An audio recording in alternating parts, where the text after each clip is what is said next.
Um bom dia a todos. Nós vamos começar agora uma live, né, da Escola Dominical. E até a semana passada, o professor Everaldo, ele estava dando as aulas sobre os estudos, né, na carta aos Hebreus. E como terminou a carta aos Hebreus, agora eu fui designado, né, para continuar os estudos com a escola dominical. E agora nós vamos iniciar uma série de estudos sobre vida espiritual do crente, ou princípios da vida cristã.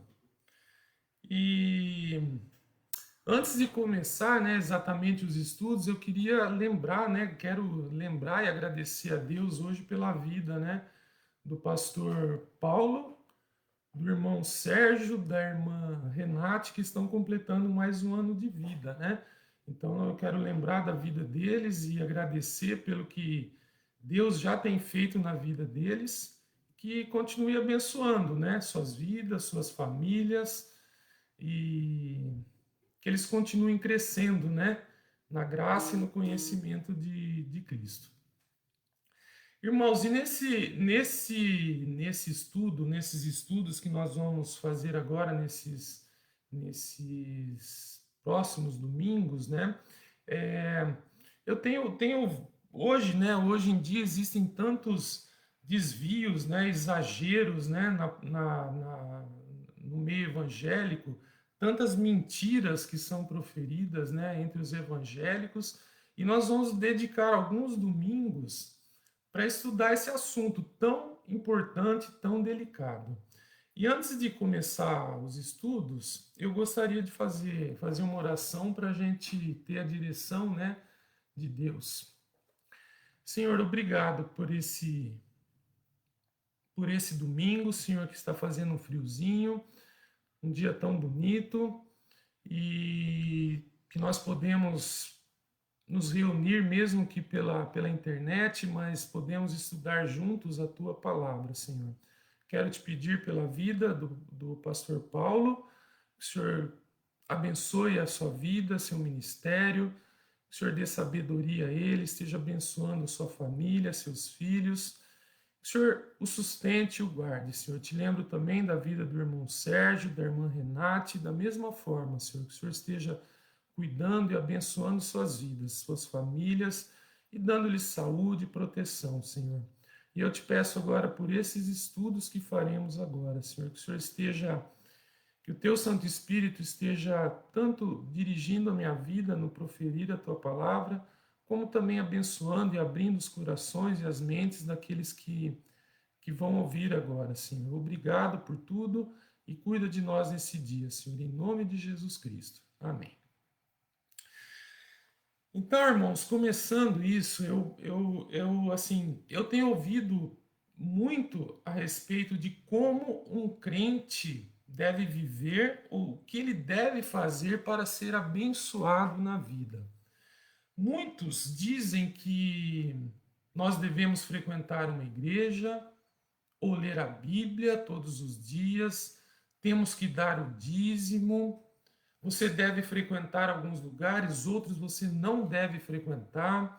Você não pode assistir alguns programas de TV ou certas coisas na internet. Então você tem uma lista de regras que, se você cumprir, pode ser que Deus te abençoe. Ah, alguns grupos evangélicos, né, no nosso meio evangélico, dizem que para você experimentar a bênção de Deus, você precisa passar pelo segundo batismo, ou seja, o batismo do Espírito. E esse batismo, a forma que ele se manifesta é o falar em línguas. Então você precisa ter essa segunda experiência na tua vida para você ser abençoado, você ter um ministério, algo abençoado na vida cristã. Então, esses estudos que nós vamos fazer a partir de hoje, nós vamos analisar essas questões se são desvios ou não, de acordo com a escritura bíblica, né? De acordo com a Bíblia, né? Então, nós vamos ver o que a Bíblia, o que as escrituras nos dizem que faz parte da vida cristã. E eu quero começar esses estudos com uma afirmação. A vida cristã não é o que fazemos para receber uma bênção. Desde que já fomos abençoados pela graça de Deus na salvação, somos capacitados para viver a vida cristã. Eu vou repetir. A vida cristã não é o que fazemos para receber uma bênção. Desde que já fomos abençoados pela graça de Deus na salvação, somos capacitados para viver a vida cristã. Então, o que eu quero dizer com isso? Que nós já fomos abençoados pela nossa salvação. E, consequentemente, nós temos condições de viver a vida cristã. Grande parte dos nossos estudos serão baseados na carta aos Romanos. E assim eu já peço que os irmãos abram suas Bíblias em Romanos capítulo 5.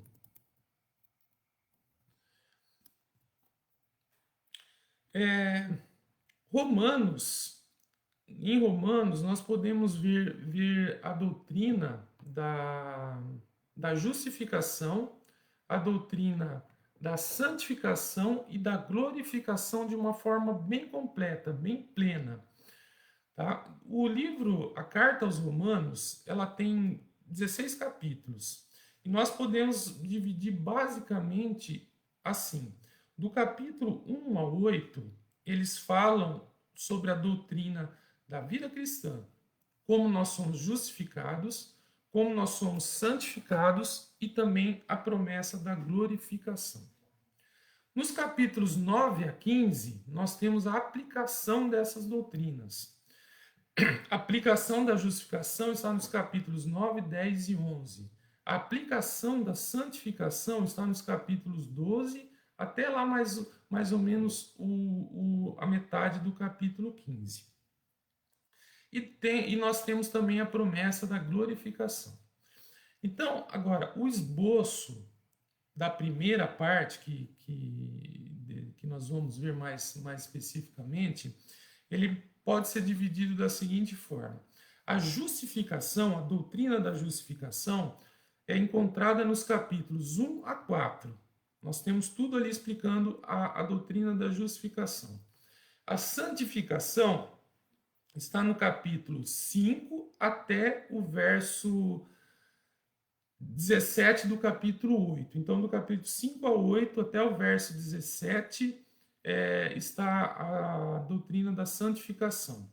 E nessa parte da santificação, o que é que Paulo vai tratar? Hoje nós vamos estudar um pouquinho essa primeira parte, que é Romanos 5, 1 a 5. Então, nesse trecho, nós temos tudo o que nós precisamos para o processo de santificação. O resto é como a gente complica, como estraga o que Deus tem feito por nós. Hoje nós vamos ver em Romanos 5 e também em outros textos os princípios para experimentar a graça de Deus em nossas vidas e termos uma vida transformada pelo Evangelho. Depois dessa parte de Romanos 5, 1, desse trecho, os 5 primeiros versículos de Romanos 5, Paulo vai tratar de alguns inimigos da graça. Então, a primeira ideia que Paulo vai tratar é a ideia que você pode perder a graça, ou seja, você pode perder a salvação. Então, na continuação desse capítulo 5, Paulo vai explicar os motivos porque nós não podemos perder a nossa salvação. E nós vamos ver outros trechos da Bíblia que apoiam essa ideia. Em seguida, Paulo vai introduzir as motivações para vivermos a vida cristã. O que nos leva a viver?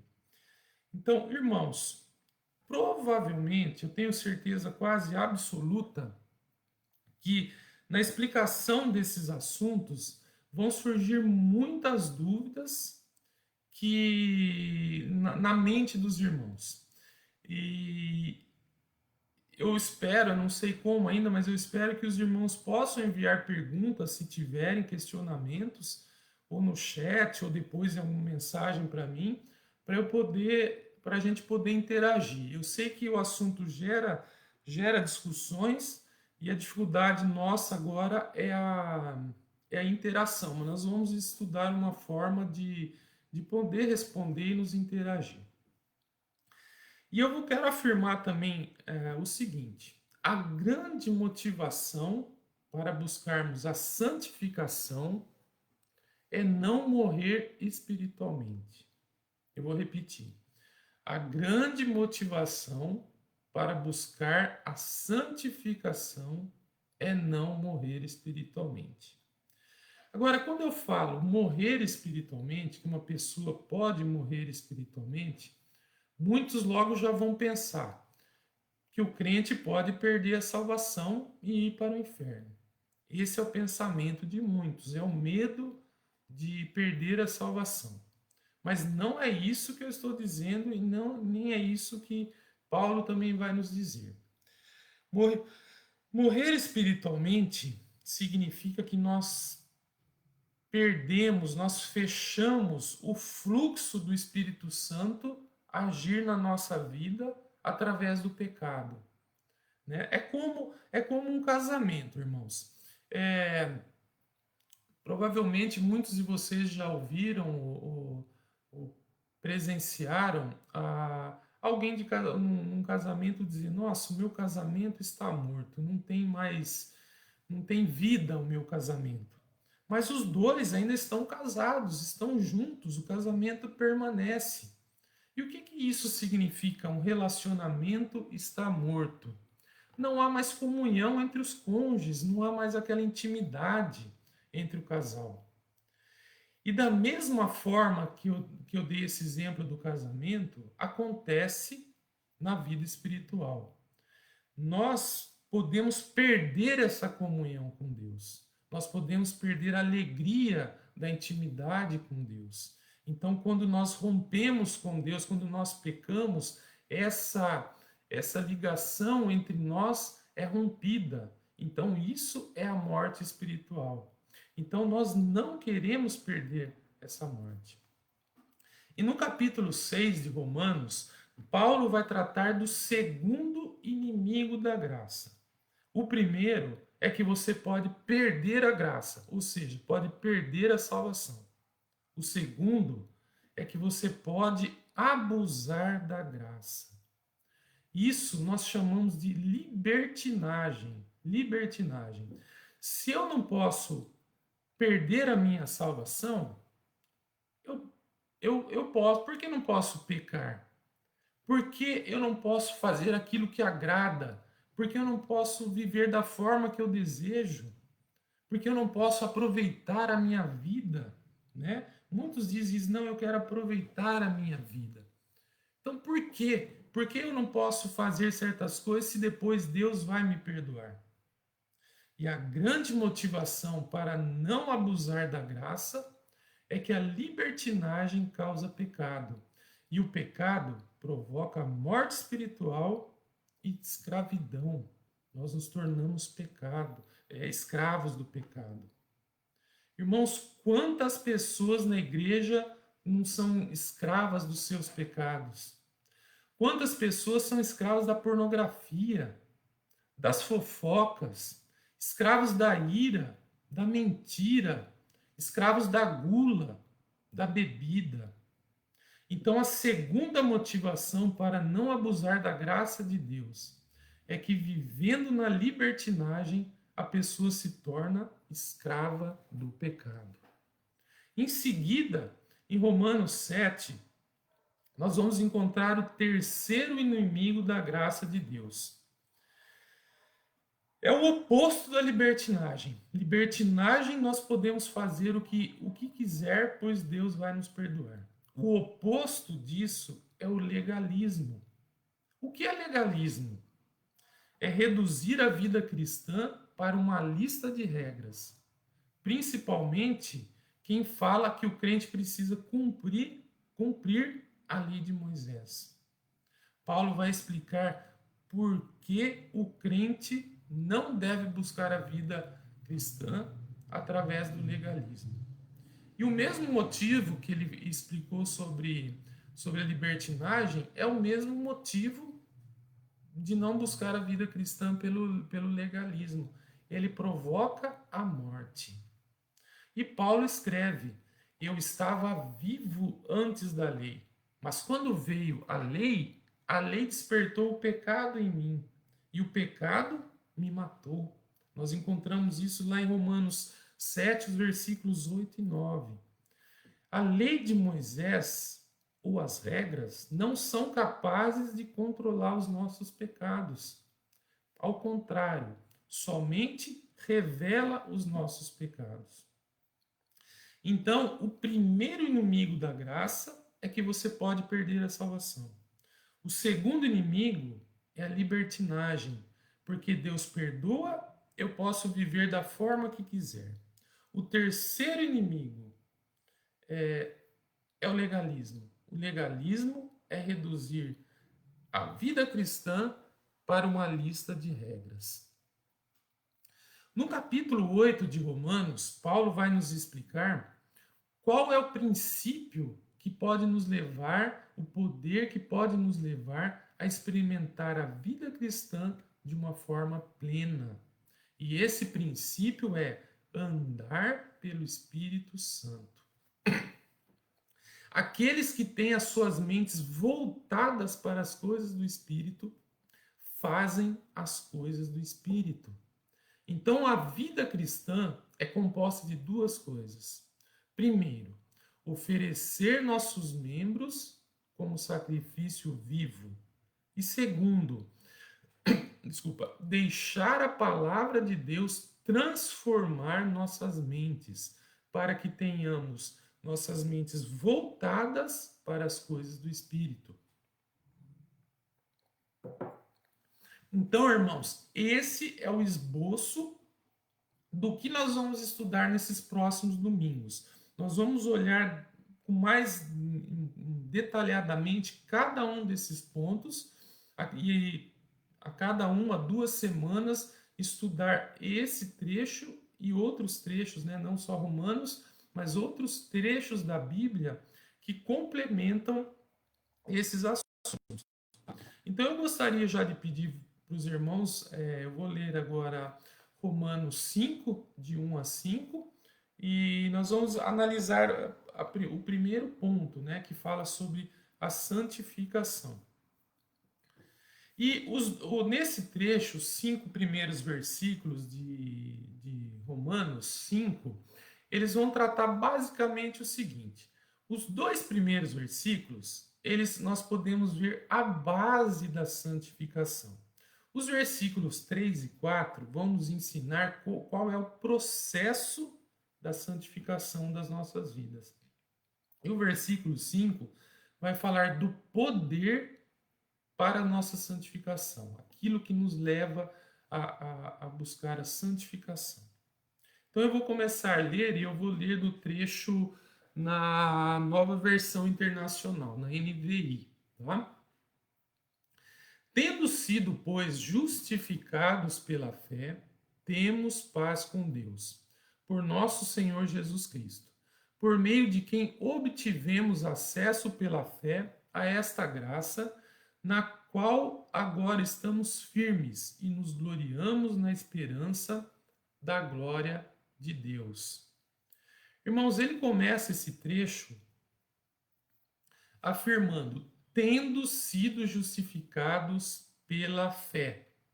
Isso dá a ideia de algo que ocorreu o quê? No passado. Já aconteceu. A vida cristã não é um processo contínuo de justificação, mas sim de algo que não é de algo que vai ocorrendo, ocorre uma vez, depois outra, depois outra, depois outra. A pessoa não pode ser salva de novo, de novo, de novo, de novo. Não. O primeiro princípio da santificação que nós precisamos entender com muita clareza é que a salvação da ira de Deus está no passado. Uma vez que eu confiei a minha vida, entreguei minha vida a Jesus Cristo, nunca mais eu preciso me preocupar com isso. Eu não preciso ter medo, ter dúvidas se eu sou salvo ou não, se eu vou para o céu ou não. Isso é uma questão que está no passado e ela é definitiva. E esse trecho destaca que a justificação é algo que ocorre, que é pela fé. É pela fé. É através disso que nós temos paz com Deus. E é interessante ele falar isso a respeito da paz com Deus. Ele destaca esse fato. Porque lá no começo de Romanos, no capítulo 1, verso 18, ele vai falar, em Romanos, ele vai falar o seguinte, que a ira de Deus é revelada contra toda a impiedade e injustiça dos homens que suprimem a verdade pela justiça. Então, o que os nossos pecados provocaram antes da nossa salvação foi a ira de Deus. Isso é muito importante frisar. E agora ele vai mostrar que, devido à nossa justificação, aí nós temos paz com Deus. A ira de Deus não está mais sobre nós, é coisa do passado. E por que que isso é tão importante, irmãos? Por que que isso é tão importante? Eu vou dar mais um exemplo utilizando o casamento. Imagine um casal. No dia do casamento, o marido fez juras de amor à esposa. Prometeu amá-la, prometeu cuidar dessa esposa, prometeu guardar a santidade da esposa, fidelidade. Mas acontece que ela é uma mulher insegura. E todos os dias, dia após dia, ela questiona o amor do seu marido. Cada dia ela duvida que ele o ama. Irmãos, é possível para ela crescer nesse casamento? Claro que não. Ela não tem como crescer por conta desse medo, dessa insegurança que ela sente em relação ao marido. E a mesma coisa acontece na nossa vida cristã. A justificação, a reconciliação com Deus é algo que ocorreu no passado. Nós nunca podemos duvidar mais disso. Nós nunca mais podemos questionar se somos ou não salvos. E veja bem como ele destaca esses dois primeiros versículos de Romanos 5. Da mesma forma que nós somos justificados, da mesma forma que a nossa vida cristã começa, ela também continua. Ou seja, a nossa vida sempre vai ser pela fé. Sempre pela fé. E agora, eu gostaria de entrar num estudo que realmente pode ser difícil para muitas pessoas entender. Eu confesso que quando eu estudei isso também, foi difícil e gerou conflito nas minhas ideias, naquilo que eu tinha de conceitos a respeito da salvação. E eu quero fazer uma pergunta que ela é retórica. Vocês já vão saber rápido responder. O que é necessário para ser salvo? O que é necessário para uma pessoa ser salva? Muitas pessoas têm as suas respostas, muitas. Mas eu quero olhar para o que a palavra de Deus diz que é necessário para escapar da ira de Deus e receber a promessa da vida eterna. E eu peço que os irmãos abram suas Bíblias, voltem um pouquinho para Romanos, no capítulo 3. E nós vamos ler a partir do verso 21. Como eu já falei, Romanos, os 4 primeiros capítulos de Romanos, Paulo vai tratar de uma forma bem clara a justificação. Tudo que nós precisamos, ele explica tudo que é necessário para um homem ser reconciliado com Deus, o que é necessário para tratar da justificação. E nos capítulos 1 até o verso 20 do capítulo 3, ele vai mostrar a necessidade do ser humano. Por que o homem precisa ser reconciliado com Deus? Por que ele precisa dessa justificação? E ele vai mostrar três homens, três qualidades de homens nesses três capítulos. O primeiro homem, ele vai tratar daquele homem ímpio, aquele pagão, aquele que está mergulhado no pecado. Então, visivelmente, nós podemos ver esse homem, identificar esse homem. É fácil ver isso. Ele está abertamente em rebeldia contra Deus. E Paulo vai dizer: este homem merece a ira de Deus. No capítulo 2, ele vai tratar do homem moral. O homem moral é aquele que olha para o pagão, olha para o ímpio e fala assim: eu não sou como ele. Eu não sou como ele. Portanto, Deus tem que me aceitar. Eu sou uma pessoa boa. Porém, o que acontece? Qual é o problema?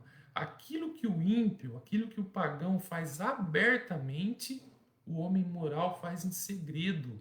Ele tem uma vida de aparências.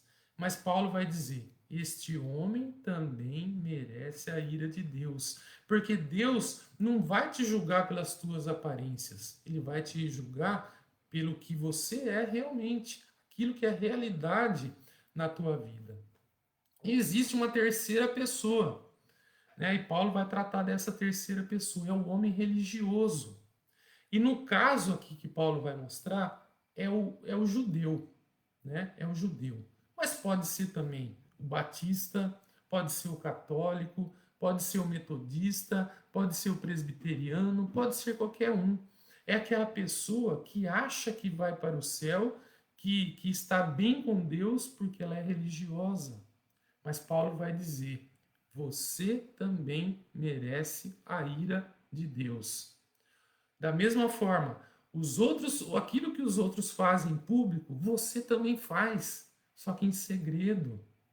Se você acha que porque tem a palavra de Deus você será salvo, você está enganado, você não tem nenhuma desculpa, porque não só você não merece a salvação, mas a tua condenação vai ser pior, porque você conhece a verdade, você aumenta a sua condenação e você desobedece a Deus com total conhecimento.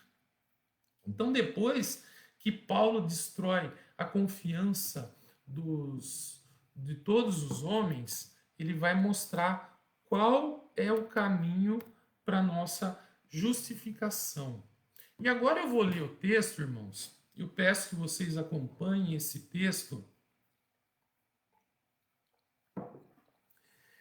E eu vou ler Romanos, capítulo 3, a partir do verso 21.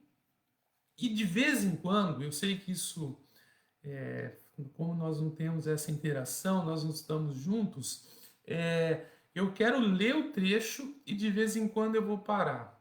E eu quero que vocês falem. Apesar de eu não escutar o que vocês falarem, eu quero que vocês falem. Eu quero dar destaque para uma palavra nesse trecho, tá? E eu vou começar a leitura agora. Verso 21. Mas agora se manifestou uma justiça que provém de Deus, independente da lei, da qual testemunham a lei e os profetas. Justiça de Deus mediante a fé em Jesus Cristo para todos os que creem. Não há distinção, pois todos pecaram e estão destituídos da glória de Deus, sendo justificados gratuitamente por sua graça, por meio da redenção que há em Cristo Jesus. Deus o ofereceu como sacrifício para propiciação mediante a fé, pelo seu sangue, demonstrando a sua justiça.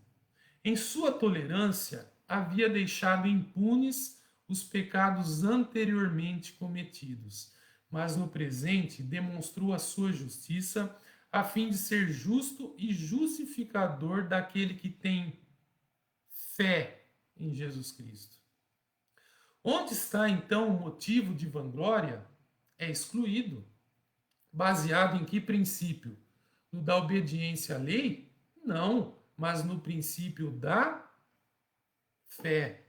Pois sustentamos que o homem é justificado pela fé, independente da obediência à lei. Deus é Deus apenas dos judeus? Ele não é também o Deus dos gentios? Sim, dos gentios também. Visto que existe um só Deus, que pela fé justificará os circuncisos e os incircuncisos. Anulamos então a lei pela fé? De maneira nenhuma. Ao contrário, confirmamos a lei. Irmãos, a carta aos Romanos foi escrita para que nós soubéssemos o que é necessário para escapar da ira de Deus e sermos salvos.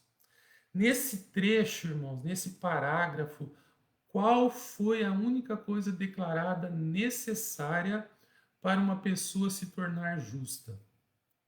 A fé. A fé. Agora pensa um pouco.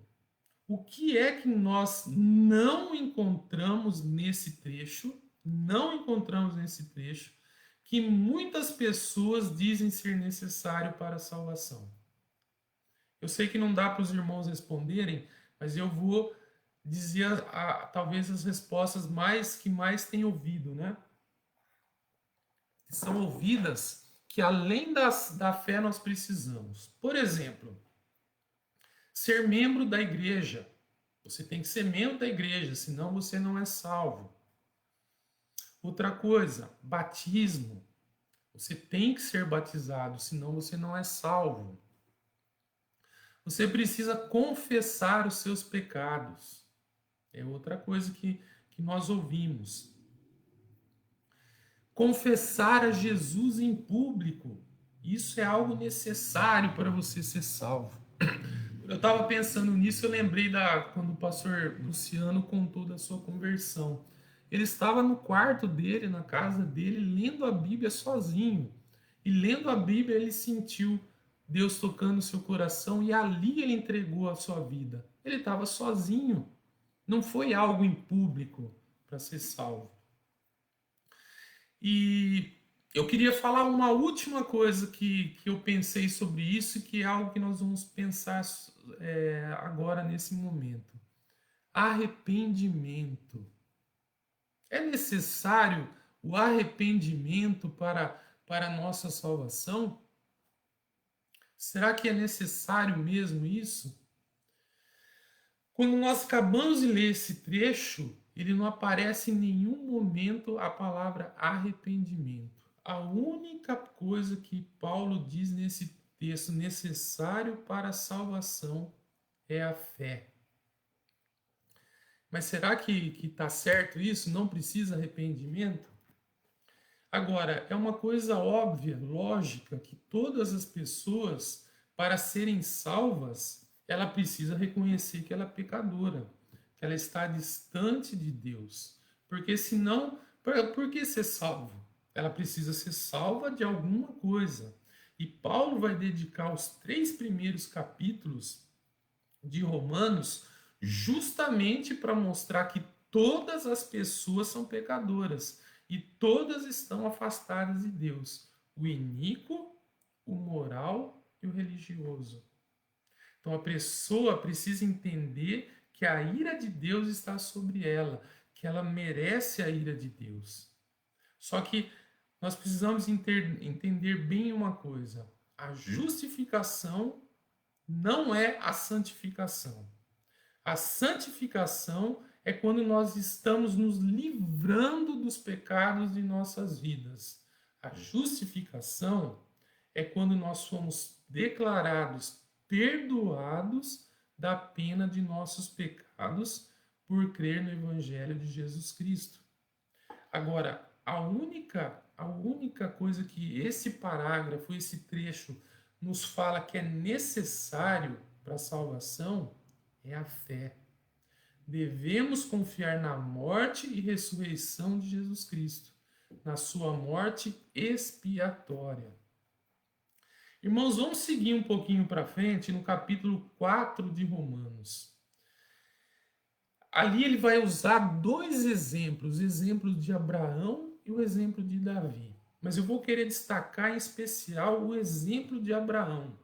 Ele é o grande exemplo de Paulo, que Paulo vai usar para mostrar a justificação pela fé.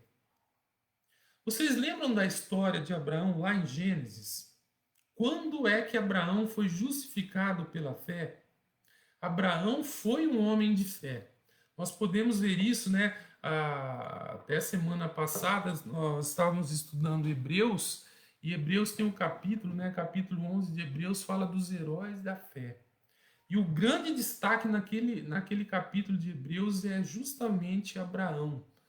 Ele é o destaque ele é o pai da fé, é o nosso pai da fé. Lembra da história de Abraão, irmãos? Quando Deus chama ele lá, ele estava lá em Ur e chama para ir para uma terra que Deus iria lhe mostrar. Isso foi um ato de fé? Com certeza. Ele deixou tudo para trás e foi para um lugar desconhecido, onde Deus iria lhe mostrar. Logo em seguida, no capítulo 13 de Gênesis, ele vai contar a história da guerra entre os 4 reis contra 5 reis. Nessa guerra, o seu sobrinho, o sobrinho de Abraão, foi feito cativo.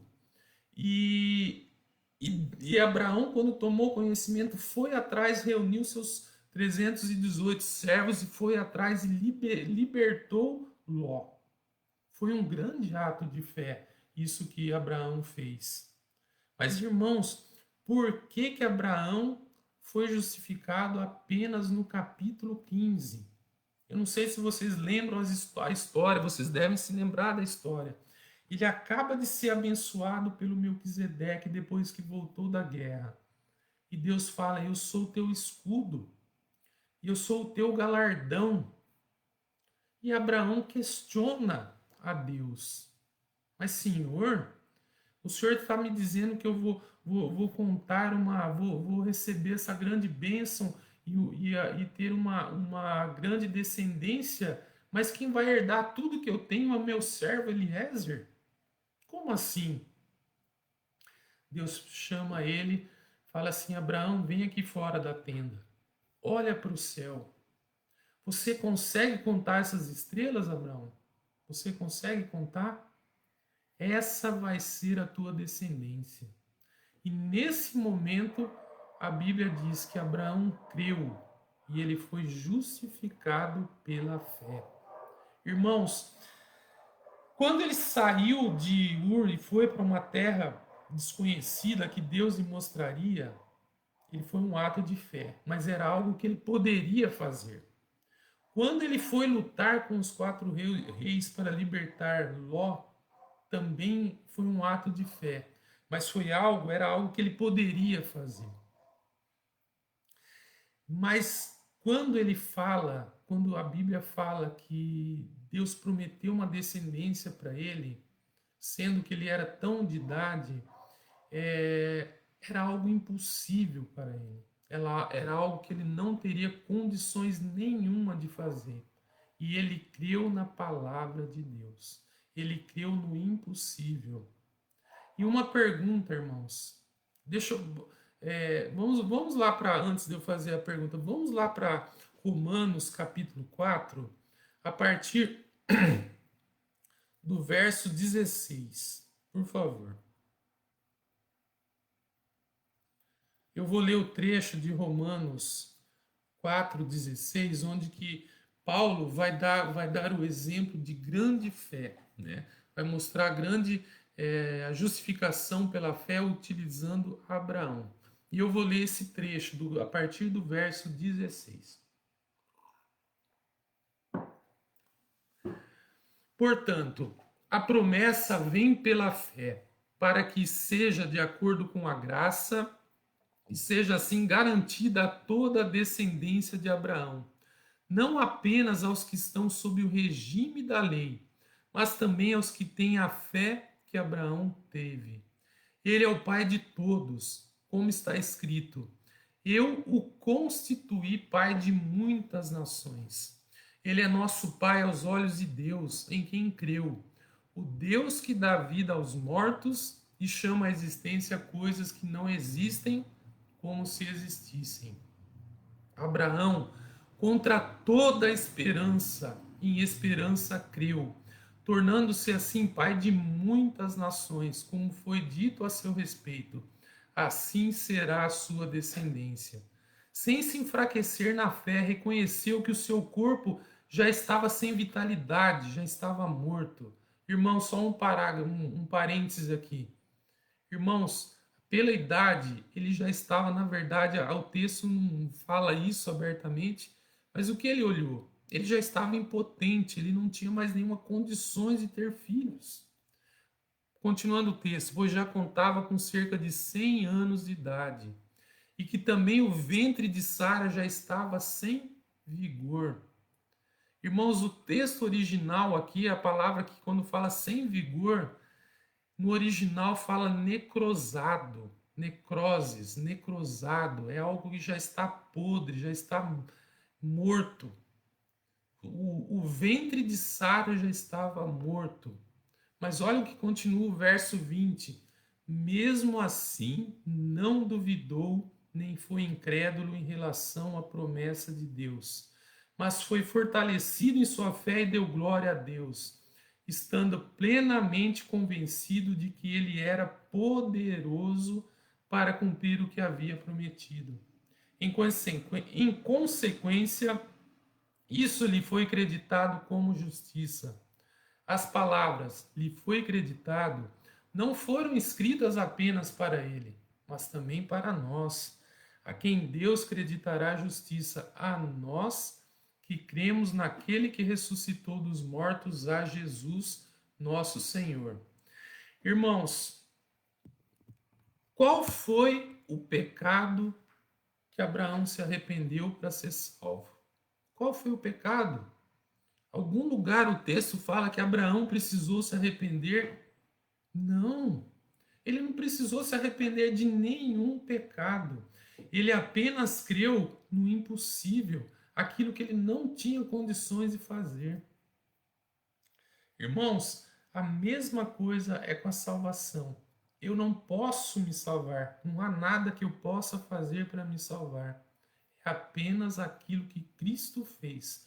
Por isso é algo que eu tenho que crer no impossível, aquilo que eu não tenho condições de fazer. Irmãos, só mais uma observação. Alguém, eu sei que vocês não vão ter condições de me responder agora, mas sabe quantas vezes aparece a palavra arrependimento nas cartas de Paulo? Apenas 3 vezes. 3 vezes. 2 vezes a respeito, falando já de pessoas já salvas, já crentes. E uma vez a respeito de não crentes. Eu vou ler o trecho agora, nós vamos estudar agora o trecho que Paulo fala sobre o arrependimento. É a única vez que Paulo fala sobre arrependimento para não crentes. E eu peço que os irmãos abram Romanos capítulo 2.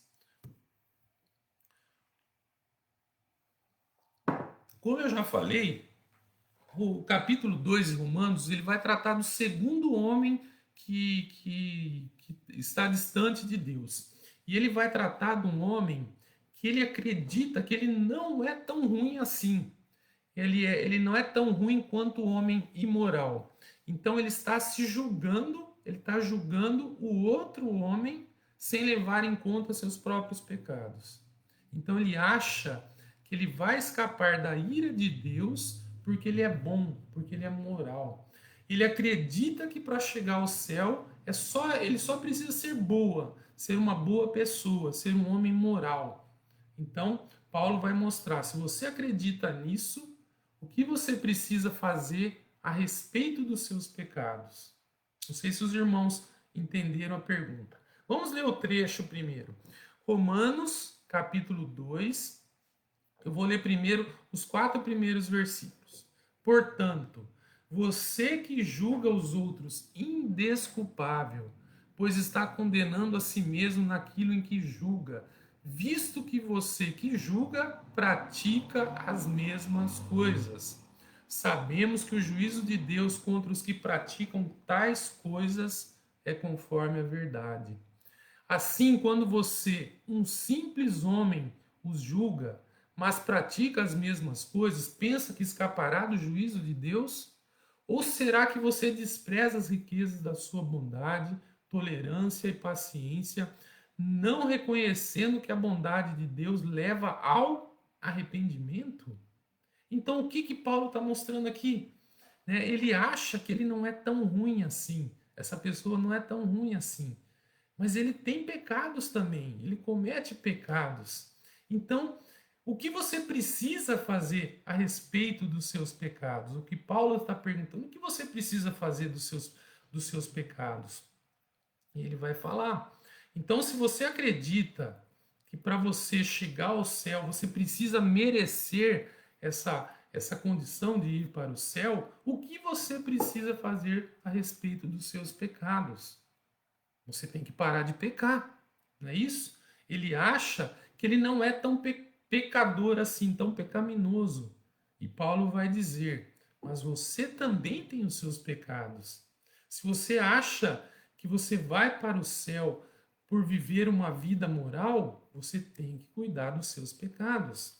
Agora, irmãos, aí que eu quero, muitas vezes é difícil entender. Quando Paulo, nós nunca podemos parar, ler o trecho de Paulo interrompendo. Nós temos que seguir o raciocínio de Paulo e não interromper. Se nós lermos separadamente, nós vamos perder o fio da meada, nós vamos perder o raciocínio de Paulo e nós vamos ficar confusos. Nós não podemos parar no meio do argumento de Paulo. Então, o que Paulo está fazendo aqui nesse trecho? Ele está desculpa, ele está assumindo o método de salvação do homem moral e dizendo que seu plano de salvação não vai funcionar. Tá? Ele vai mostrar isso nesse trecho. Agora vamos continuar a leitura. Verso 5.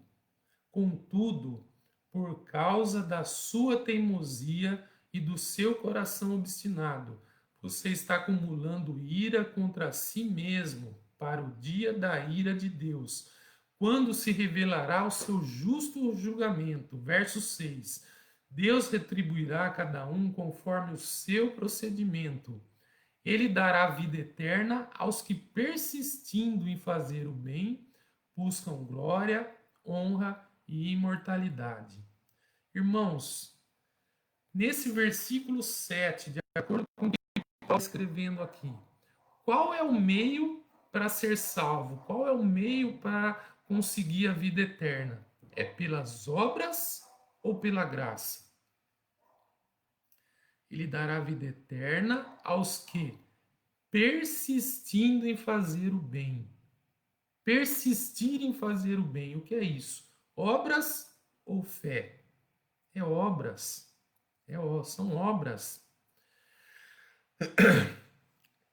Agora vamos continuar. Paulo vai explicar como vamos explicar isso, como que nós vamos entender isso. Paulo agora está falando que a salvação é pelas obras. Vamos continuar o texto, irmãos. Verso 8, nós vamos ler do 8 até o 9 agora. Mas haverá ira e indignação para os que são egoístas, que rejeitam a verdade e seguem a injustiça. Haverá tribulação e angústia para todo ser humano que pratica o mal. Primeiro para o judeu, depois para o grego. Mas glória, honra e paz para todo o que pratica o bem. Primeiro para o judeu, depois para o grego. O que está dizendo esse verso 10 de novo?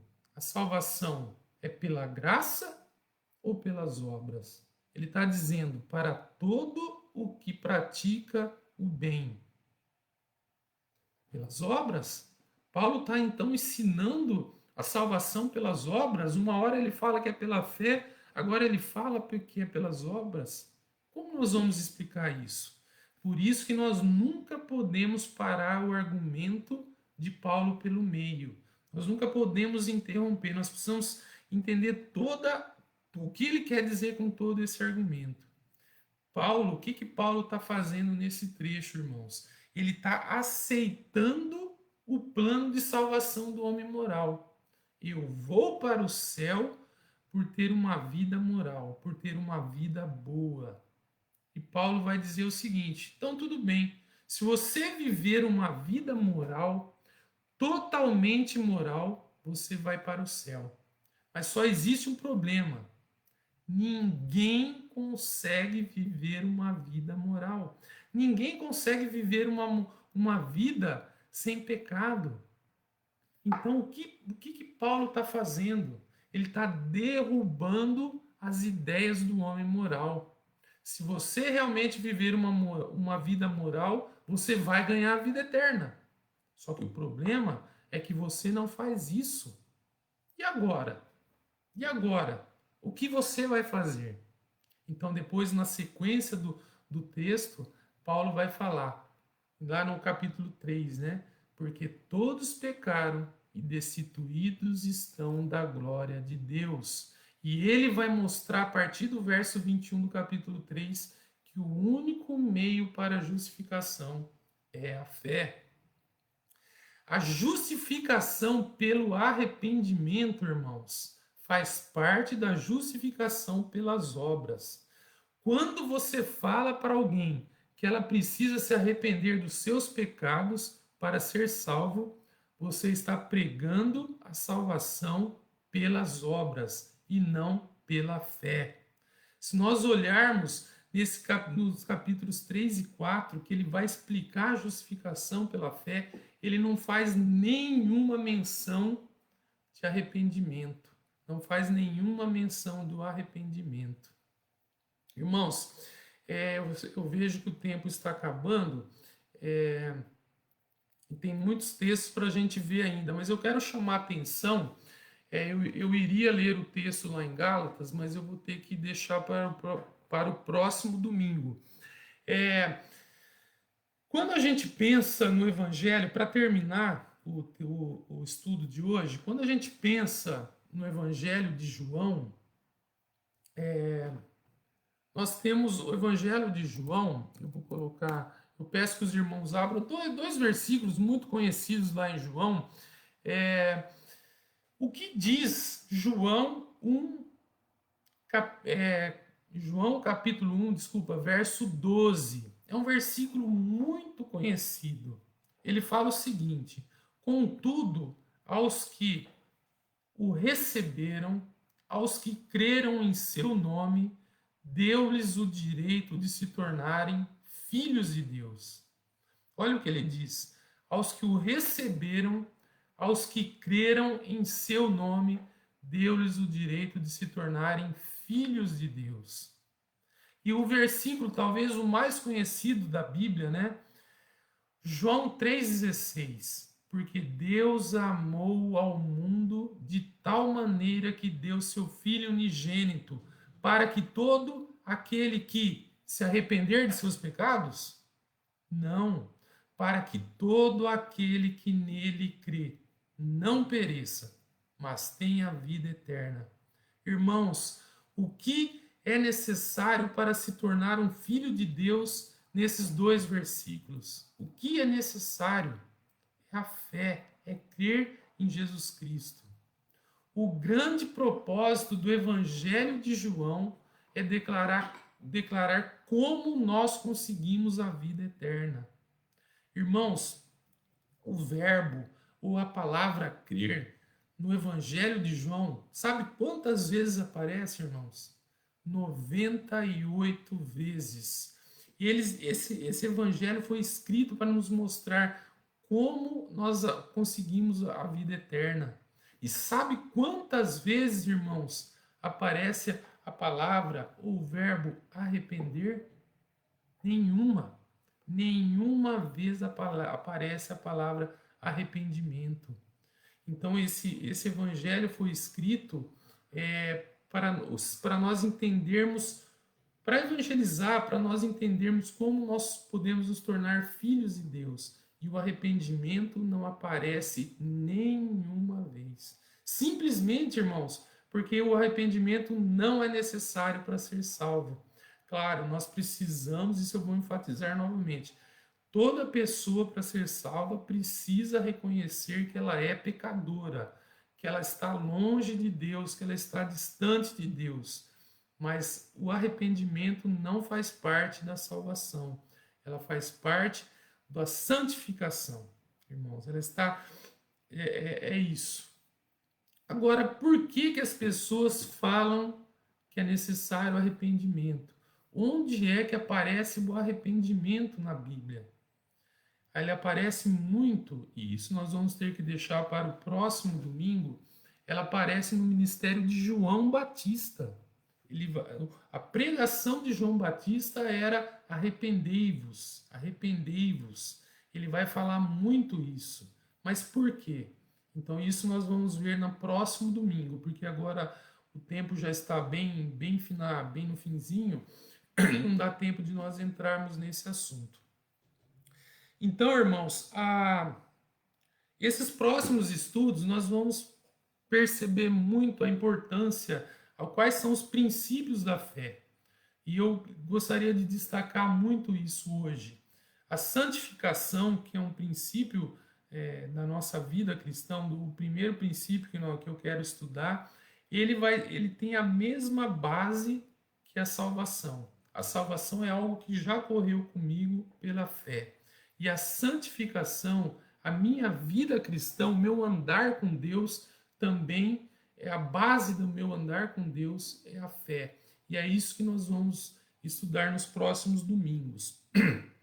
E eu sei que o assunto deve ter causado muitos questionamentos na cabeça de vocês, pode ter causado, e eu espero que os irmãos entendam aquilo que eu estou querendo ensinar.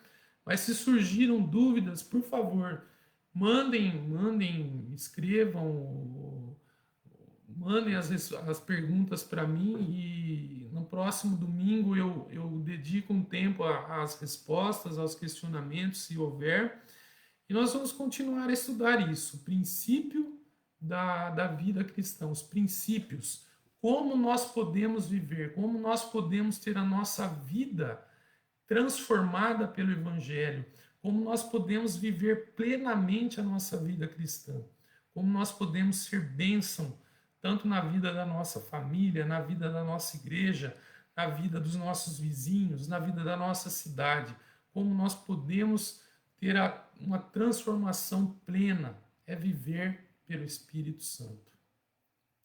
Irmãos, eu quero só orar para terminar o nosso estudo de hoje. E semana que vem nós continuamos com o estudo dos princípios da vida cristã.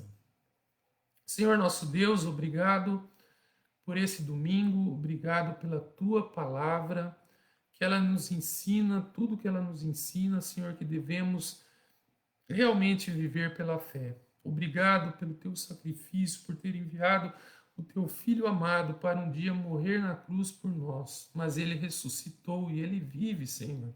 E é por meio dele, por meio do teu Santo Espírito, é que nós podemos ter uma vida plena diante do Senhor. Obrigado por tudo que o Senhor fez por nós, obrigado por tudo que o Senhor ainda vai fazer por nós. Eu te peço também por esse domingo, por tudo, por todas as atividades, pelo culto que teremos a seguir. Que o Senhor esteja abençoando aqueles que vão participar, aqueles que vão cantar. Abençoa as nossas vidas, as nossas famílias, Senhor. Obrigado por tudo. Em nome de Jesus Cristo, Senhor. Amém.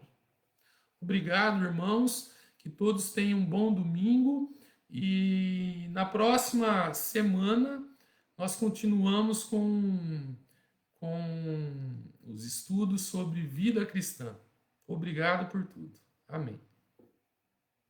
Bom dia.